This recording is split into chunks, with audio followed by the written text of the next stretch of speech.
नमस्ते विद्यार्थी मित्रांनो, आजचा सेतू अभ्यासक्रमाचा आपला 26वा दिवस आणि आजच्या आपल्या 26व्या कृतीपत्रिकेचा विषय आहे प्रकट व मूक वाचन। आपल्याला या कृतीपत्रिकेमध्ये एक परिच्छेद दिलेला आहे। या परिच्छेदाचं आपल्याला प्रकट वाचन करायचं आहे, म्हणजे मोठ्याने वाचायचं आहे। पण ते वाचताना कसं वाचलं गेलं पाहिजे आपण कालच्या व्हिडिओमध्ये अभ्यासलं आहे, कालच्या कृतीपत्रिकेमध्ये आपण अभ्यासलेलं आहे।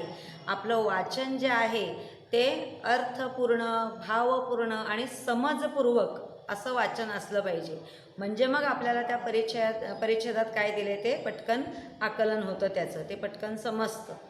तर हा जो परिच्छेद आपल्याला दिला आहे त्याचं प्रथम आपल्याला प्रकट वाचन करायचं आहे, म्हणजे अतिशय अर्थपूर्ण, भावपूर्ण असं समजपूर्वक वाचन आपल्याला करायचं आहे। आणि नंतर मग आपण प्रत्येकाने ते मूक वाचन करायचं आहे। येते लक्षात? बघा बरं, मी तुम्हाला अगोदर प्रकट वाचन करून दाखवते, म्हणजे ह्या परिच्छेदामध्ये काय माहिती दिलेली आहे ते आपल्या लक्षात येईल। पहा परिच्छेद काय म्हणतात बघा। परिच्छेदामध्ये पुरातन काळातील वीर पुरुषांच्या असामान्य पराक्रमांच्या कथा तुम्ही ऐकलेल्या असतील, पण आपल्या सर्वांच्या सुरक्षिततेसाठी स्वतःच्या प्राणांची आहुती देणारे शूर सैनिक आजही आपल्या देशात आहेत। त्यांच्या अतुलनीय शौर्याला वंदन करण्यासाठी त्यांना सन्मान पदके देऊन गौरवले जाते। परमवीर चक्र हा भारताचा सर्वोच्च लष्करी सन्मान आहे। जमिनीवर, समुद्रात किंवा आकाशात शत्रू समोर उभा ठाकलेला असताना केवळ अजोड असे धाडस, शौर्य दाखवणाऱ्या, आत्मसमर्पण करणाऱ्या वीरांना तो प्रदान केला जातो। परमवीर चक्र हा फार दुर्लभ सन्मान आहे। आतापर्यंत फक्त 21 वेळाच हा सन्मान प्रदान करण्यात आला आहे। त्यातील 14 वीरांना तर तो मरणोत्तर देण्यात आला आहे। हा जो परिच्छेद आहे तो कशा संदर्भात आहे तुमच्या लक्षात आलंच असेल, बरोबर? आपलं जे लष्कर आहे, लष्कर म्हणजे भूदल, नौदल, वायुदल या तीनही सुरक्षा दलामध्ये काम करणारे आपले जे सैनिक आहेत, आपल्या या लष्करामध्ये काम करणारे जे सैनिक आहेत, त्यांच्या अतुलनीय शौर्याबद्दल त्यांना वंदन करण्यासाठी, त्यांना अभिवादन करण्यासाठी, त्यांचा गौरव करण्यासाठी सन्मान चिन्ह दिले जातात, सन्मान पदकं दिली जातात। आणि त्या सन्मान चिन्हापैकी आपल्या भारतातील लष्करातलं सर्वोच्च सन्मान पदक म्हणजे परमवीर चक्र। तर ते परमवीर चक्र जे आहे ते कोणत्या गोष्टीसाठी दिलं जातं त्याचं वर्णन इथे केलेलं आहे। म्हणजे ज्या ज्या शूर सैनिकांनी अतुलनीय अशी कामगिरी केलेली आहे त्यांना हे परमवीर चक्र देऊन त्यांचा गौरव केला जातो। आता अतुलनीय किंवा अजोड अशी कामगिरी म्हणजे काय, तर अगदी भूदलाचे सैनिक समोर असू देत किंवा नौदलाचे सैनिक समोर असू देत किंवा वायुदलाचे सैनिक समोर असू देत, अशा वेळी जे निधड्या छातीने शूर सैनिक त्यांच्या पुढे उभे राहतात आणि शौर्य गाजवतात, अगदी प्रसंगी आपलं प्राणसुद्धा ते तिथे गमावतात, आपल्या प्राणांची ते आहुती देतात, आपलं आत्मसमर्पण करतात, अशा शूर सैनिकांना परमवीर चक्र देऊन गौरवलं जातं। आत्तापर्यंत आपल्याकडे 21 वेळा, फक्त 21 वेळा परमवीर चक्र देऊन शूर सैनिकांना गौरवलेलं आहे। म्हणजे हे परमवीर चक्र जे आहे ते किती दुर्लभ आहे, सहजासहजी ते उपलब्ध होत नाही, हे आपल्याला याच्यावरून समजतं। आणि त्या 21 परमवीर चक्र देण्याच्या कार्यक्रमामध्ये त्यातले 14 परमवीर चक्र जे आहेत ते तर मरणोत्तर दिलेले आहेत, मरणोत्तर प्रदान केलेले आहेत। म्हणजे अशा शूरवीरांना ज्यांनी ही अशी कामगिरी करीत असताना ते धारातीर्थी पडलेले आहेत, त्याने आत्मसमर्पण केलेलं आहे, आपल्या प्राणांची आहुती दिलेली आहे, त्यानंतर त्यांना हे परमवीर चक्र प्रदान केलेलं आहे। म्हणजे इतकं महत्त्वपूर्ण आपल्या भारतीय लष्करातलं सर्वोच्च पदक म्हणजे परमवीर चक्र ते आहे। आता हे परमवीर चक्र जे आहे हे डिझाईन कसं केलेलं आहे ते आपल्याला एका आकृतीतून सांगायचं आहे. एक आकृती दिलेली आहे तुम्हाला आणि त्या आकृतीत संपूर्ण त्या परमवीर चक्राची माहिती आहे. बघा, परमवीर चक्राची माहिती आपल्याला द्यायची आहे. परमवीर चक्र, आता हे परमवीर चक्र जे आहे ते कशा पद्धतीने तयार झालेलं आहे ते आपल्याला ह्या आकृतीच्या माध्यमातून स्पष्ट करायचं आहे. बघा, पहिल्यांदा हे परमवीर चक्र जे आहे ते कोणत्या धातूपासून बनवलेलं आहे असा प्रश्न तुमच्या आजच्या कृतीपत्रिकेमध्ये प्रश्न नाही. फक्त आपल्याला हे जे परमवीर चक्र कशा पद्धतीने तयार केलेलं आहे, त्याच्या पुढच्या बाजूला काय आहे, मागच्या बाजूला काय आहे, कोणते अक्षरं कोरलेले आहेत, कोणत्या धातूपासून ते तयार झालेलं आहे, त्याच्या कापडी पट्टीचा रंग कोणता आहे, त्याचं सगळं वर्णन आपल्याला या आकृतीच्या माध्यमातून स्पष्ट करायचं आहे. बघा, पहिल्यांदा परमवीर चक्र जे आहे ते कांस्य धातूपासून तयार केलेलं आहे. परमवीर चक्र जे आहे ते कांस्य धातूपासून तयार केलेलं आहे. त्याच्यानंतर या पदावर जे कोरलेले शब्द आहेत ते कोरलेले शब्द म्हणजे परमवीर चक्र असं त्याच्यावर लिहिलेलं आहे. परमवीर चक्र असं त्या पदकावर कोरलेले शब्द आहेत. त्याच्यानंतर या पदकाची जी दर्शनी बाजू आहे त्या दर्शनी बाजूवर मधोमध पदकाची जी दर्शनी बाजू म्हणजे समोर दिसणारी बाजू आहे ना, त्या दर्शनी बाजूवर काय लिहिलेलं आहे तर पदकाच्या दर्शनी बाजूच्या मधोमध आपल्या भारताचं राष्ट्रीय बोधचिन्ह आहे.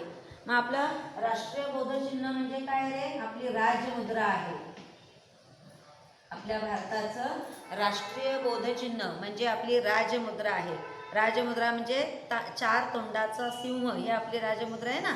मग असं आपलं राष्ट्रीय बोधचिन्ह जे आहे राजमुद्रा ती या परमवीर चक्राच्या दर्शनी बाजूवर आहे. येते लक्षात.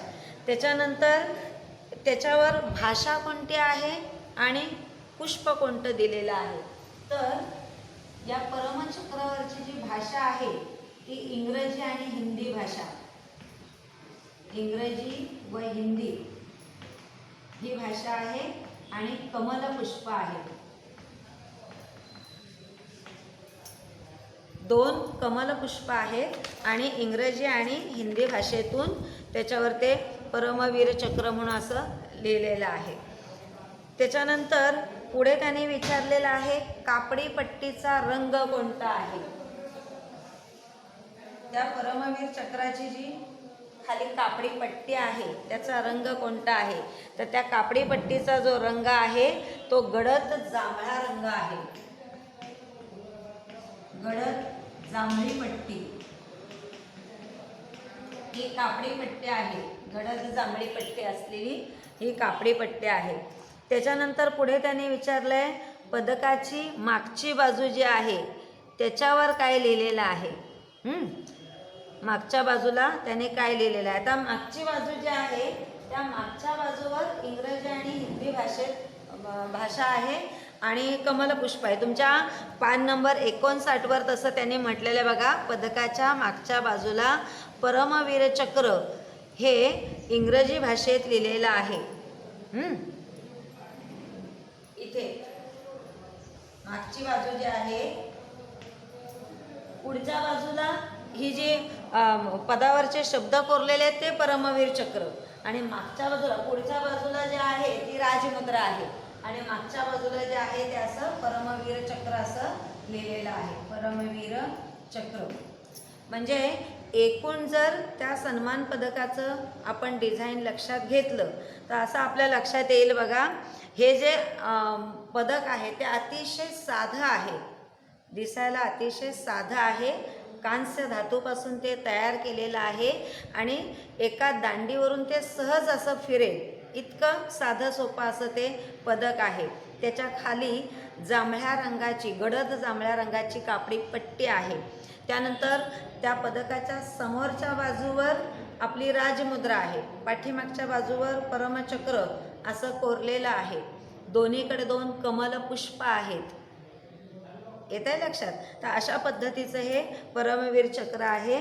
आणि हे जे परमवीर चक्र आहे मगाशी आपण आपल्या परीक्षेत अभ्यासलेलं आहे.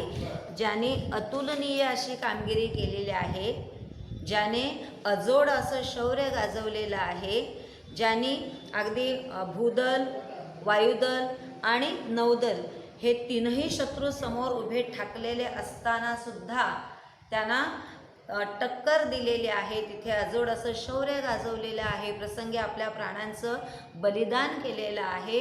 अशा शूर सैनिकांना हे सन्मानपत्र देऊन गौरवलं जातं. येते लक्षात?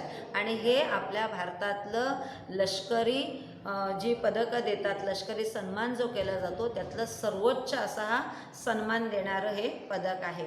आणि आणखी एक वैशिष्ट्य आपण मगाच्या परिच्छेदामध्ये अभ्यासलेलं आहे की हे अतिशय दुर्लभ असा हा सन्मान आहे. सहजासहजी हा सन्मान कुणाला लाभत नाही. आत्तापर्यंत फक्त 21 वेळाच या परमवीर चक्राचं प्रदान सोहळा झालेला आहे आणि त्यापैकी 14 लोकांना तर तो मरणोत्तर दिलेला आहे. इतका महत्त्वपूर्ण असा हा सन्मान आहे. आपल्या भारतीय लष्करातला सर्वोच्च लष्करी सन्मान म्हणून परमवीर चक्र याकडे पाहिलं जातं. आता हे जे एकूण डिझाईन आहे, परमवीर चक्र जे तयार केलेलं आहे त्या परमवीर चक्राचं डिझाईन कुणी केलेलं आहे तर ते सावित्रीबाई खानोलकर यांनी परमवीर चक्राचं डिझाईन तयार केलेलं आहे. जे परमवीर चक्र सन्मान म्हणून दिलं जातं शूर सैनिकांना, ते परमवीर चक्र जे आहे ते सावित्रीबाई खानोलकर यांनी तयार केलेलं आहे. आणि ह्या सावित्रीबाई खानोलकर कोण आहेत तर आपल्या लष्करातले जे अधिकारी होते, एक प्रमुख अधिकारी होते विक्रम खानोलकर म्हणून, त्यांच्या या पत्नी आहेत. या खऱ्या तर परदेशी होत्या, पण लग्न करून जेव्हा विक्रम खानविलकरांबरोबर त्या भारतात आल्या तेव्हा त्याने आपल्या भारताचं नागरिकत्व पण पत्करलं, स्वीकारलं आणि आपल्या देशावर त्यांचं अतिशय प्रेम आहे. अशा या सावित्रीबाई खानोलकर यांनी हे जे सन्मान पदक आहे परमवीर चक्र ते डिझाईन केलेलं आहे. येते लक्षात? मग आज तुम्ही काय करणार आहात? आज तुमच्या सेतू अभ्यासक्रमाच्या वहीमध्ये हे जे चित्र आहे परमवीर चक्र कशा पद्धतीने डिझाईन केलेलं आहे, हे डिझाईनचं ही जी आकृती आहे ही तुम्हाला त्या तुमच्या सेतू अभ्यासक्रमाच्या वहीत लिहायची आहे, काढायची आहे. म्हणजे एकूणच परमवीर चक्राचं एकूण डिझाईन कसं आहे हे या आकृतीच्या माध्यमातून तुम्हाला कळणार आहे. कांस्य धातूपासून ते तयार केलेलं आहे. त्याच्यानंतर परमवीर चक्र हे शब्द त्याच्यावर कोरलेले आहेत. त्यानंतर त्याच्या दर्शनी भागावर राजमुद्रा आहे, पाठीमागच्या भागावर परमवीर चक्र आणि कमलपुष्प 2 आहेत. हिंदी आणि इंग्रजी भाषेचा वापर आहे आणि कापडी पट्टी जी आहे ती गडद जांभळ्या रंगाची आहे. तर अशा प्रकारचं हे डिझाईन तुम्हाला तुमच्या वहीमध्ये काढायचं आहे आणि तुमच्या त्या सेतूच्या कृतीपत्रिकेमध्ये तुम्हाला त्याची माहिती पण दिलेली आहे. मी नेहमीप्रमाणे त्याचा स्क्रीनशॉट काढून तुम्हाला पाठवणारच आहे. ती आकृती तुम्ही काढायची आहे आणि खाली ती परमवीर चक्राची जी माहिती दिलेली आहे ती माहितीसुद्धा तुम्हाला त्यामध्ये लिहायची आहे. ठीक आहे? धन्यवाद.